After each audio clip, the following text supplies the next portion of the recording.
La véritable monnaie de l'honneur. Écoute-moi bien. Le sexe n'est pas une arme pour obtenir ce que tu désires. C'est une vérité fondamentale que tu dois graver dans ton cœur. Imagine la scène. Tu es face à ce professeur ou ce supérieur qui abuse de sa position pour te faire des propositions indécentes. La pression est là, subtile ou brutale. Mais face à cette ignoble tentative, ne courbe pas l'échine. Ton corps, ton intégrité, ne doivent en aucun cas devenir une monnaie d'échange pour réussir à l'école ou avancer dans ta carrière. La seule voie honorable est celle du mérite. Travaille dur, au point de ne jamais te retrouver à quémander des points ou une promotion lors d'une partie de jambes en l'air. N'utilise jamais ta beauté comme un levier pour obtenir ce que tu veux. C'est une question d'honneur, de respect de soi. Ne lui donne pas la possibilité de penser que tu es belle, mais bête. Ne t'appuie pas sur tes atouts physiques pour obtenir tout ce que tu désires. C'est une dévaluation de ta personne.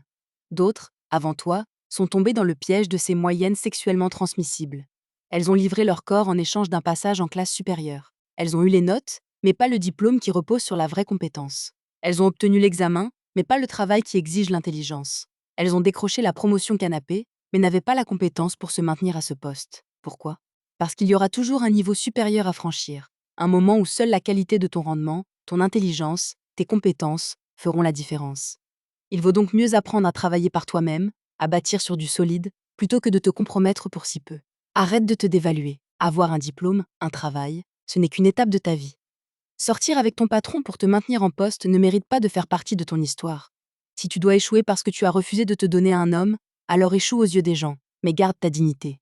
Si tu dois être licencié parce que tu as refusé d'être la copine du patron, alors sois licencié.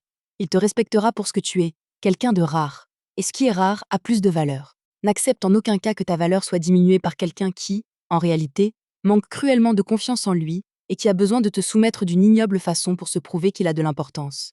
Ta valeur est intrinsèque. Elle est inestimable. Elle n'est pas négociable.